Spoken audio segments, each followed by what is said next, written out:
This lecture will focus on immigration in the late 19th century to America and the early 20th century. From 1865 to 1914, there were a whole lot of Europeans that came over to America to make their life here. And you can kind of see in the 1800s all of the different countries that these Europeans came from. And most of these new immigrants that were coming in at this point, known as the new immigrants, were from Eastern and Southern Europe. So from places like Italy, Greece, Austria-Hungary, Russia, Serbia, all of these areas is where they were coming from.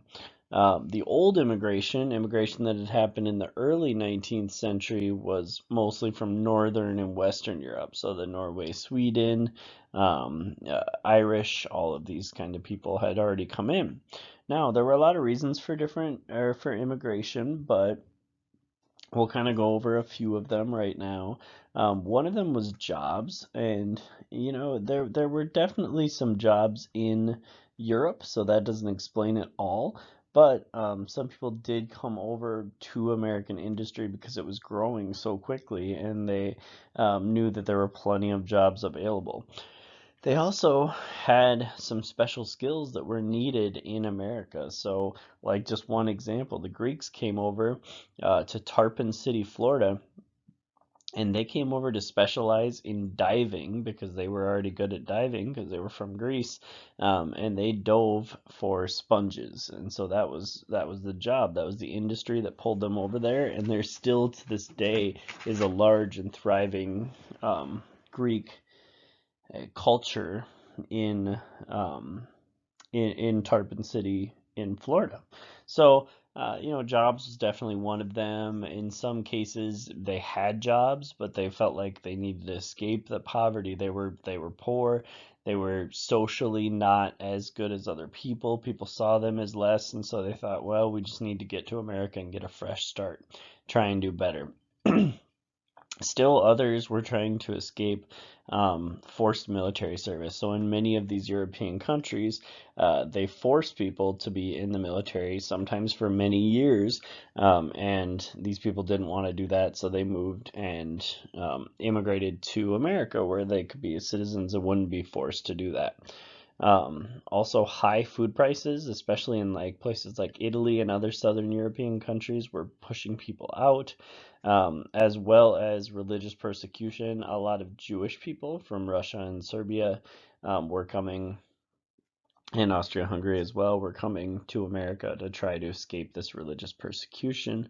And last, any place that was overpopulated and getting more and more populated, um, it was it would become more expensive to buy land and things like that, and so it was better to just move on to another country to have better opportunities. So all of those reasons were reasons for immigration. If you think about it, there are kind of two different types of reasons, two broad categories: push factors and pull factors. Push factors, remember, are things that push you out of your old country, and pull factors are things that pull you into the new country that you want to go to.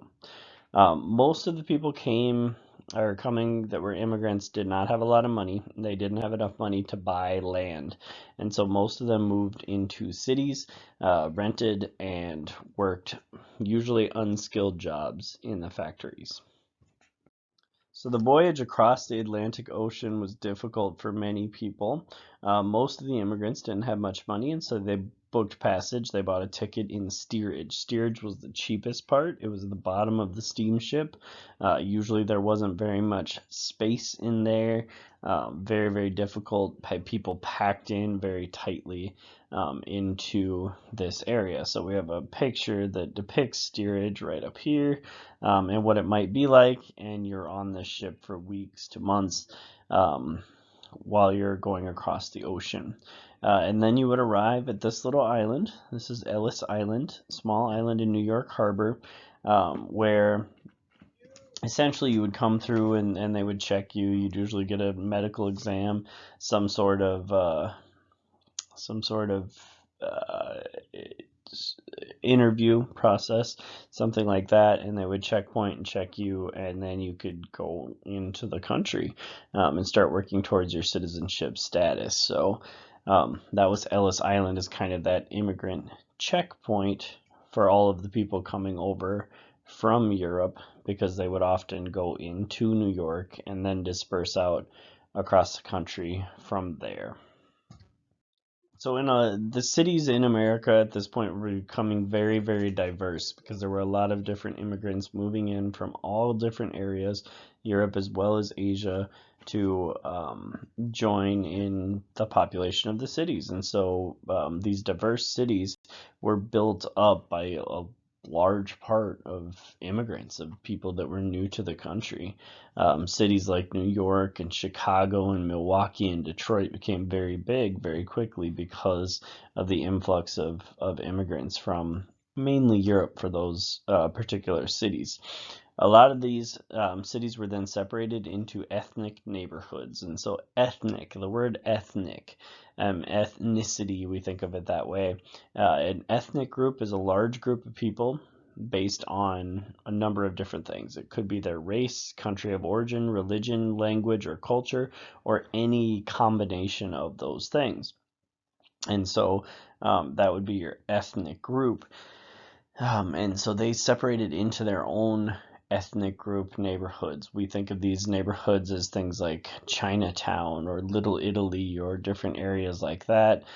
Here in the Twin Cities, we have Frogtown that has a high Hmong population, and other areas like that. So in these ethnic neighborhoods, they were with people that were like them. So they had come from a different place, and they came to this America that maybe spoke a different language, maybe did a different religion, maybe did things differently, ate different food, and they wanted to be by people that they were comfortable with, by something that felt like where they came from. And so they would live in these different separated neighborhoods, and they would speak their own native language, whether it was Italian or Chinese or whatever. And they would often set up their own social system. They would have clubs and churches and synagogues, whatever religious buildings they needed, as well as kind of just having their own newspaper. And so they built up their own little society within American society. Take a moment to write out the answer to checkpoint number 1. So in the mid 1800s, China, now that we're talking about Asian immigration, China had this population that was growing, getting bigger and bigger. There was unemployment. People couldn't find jobs. People were poor. People were starving. And it was really a bad situation for a lot of people, with just too many people and not enough jobs. And so also in 1850, there was something called the Taiping Resolution, or Rebellion, which caused a lot of different suffering, death, things like that, and thousands of Chinese left for the United States just to get away from China, more or less. And they decided to move into the Western United States because of the opportunities they found there. They realized that they could work for the Central Pacific Railroad. One of the owners, Leland Stanford, said that these Chinese people were some of the best workers that he had. And they also worked in the West as servants, as skilled workers, doing different things that they had their skills in, and then also as merchants, selling things to other people. And so the Chinese were starting to open up their own businesses and do these kinds of things because the native-born Americans started to discriminate against them and not allow them in and things like that. From 1900 to 1910, the Japanese also started to come in. They went up a lot because there were a lot of economic problems in Japan that were pushing people out. Again, you can't get your jobs, you can't get the amount of money that you want at your jobs, and so you leave for better opportunities in another country. And so up until 1910, these people that arrived in San Francisco were stopping at this shed at the wharf, and that's kind of where they stayed until their immigration status was figured out. But in January of 1910, California opened up this building here, which is a barracks where these people could stay on Angel Island, and they could stay there to wait and hear if they were going to be let into the country. Sometimes this could take, a few days, and in other more extreme cases, this wait could last for months and months. So nativism started to come back up, as it often does when new groups of immigrants comes in or can't come in. And nativism, remember, we've kind of talked about it before, but nativism is just an extreme dislike of immigrants, and it usually comes up when new people come in. And so it's a dislike of immigrants from people that were native born here in America. And really, it had come up really heavily during this wave of Irish immigration in the 1840s and 1850s. But in the late 1800s, it was more on this new immigrants, the Eastern Europeans, the Southern Europeans, the Jews, as well as the Asians coming in on the West Coast. And so there were a lot of different reasons that they opposed the new people coming in, but one of them was their religion. Many of these new immigrants were Catholics, and they were worried that this mostly Protestant country that America was would be taken over by Catholics, and Catholics would become the major religion in America, and they didn't want that to happen. They also thought that immigrants would work for lower wages, and oftentimes they did, so that they could survive over here. And they thought, well, they're going to take our jobs, and they're willing to work for less, and so they're going to bring down the wages that we can make as well. So a few different nativist groups is what we're going to talk about here. First off is the American Protective Association.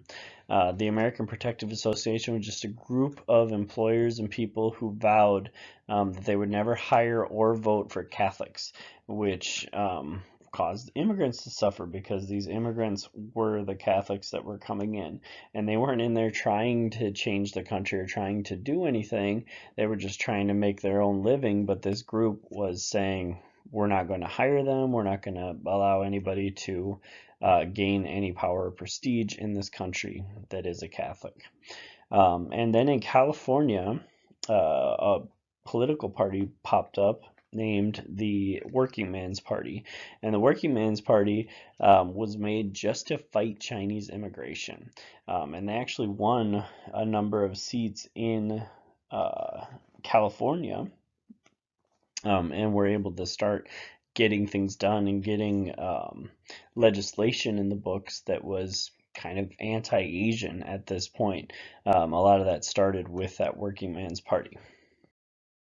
In in 1882, the Americans passed the Chinese Exclusion Act, and that basically said for the next 10 years, no immigrants from China, and also the Chinese that were already in America were not allowed to become citizens. So first off, you cannot come here at all if you're from China, and if you are here and you're Chinese and you're not an American citizen yet, you cannot become an American citizen. They just simply did not want any Chinese to be in the country. There was a concern that they were going to come in and kind of take over.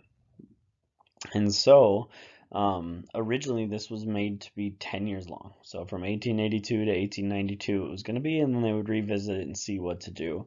But then in 1902, after it had already been extended, it was made permanent.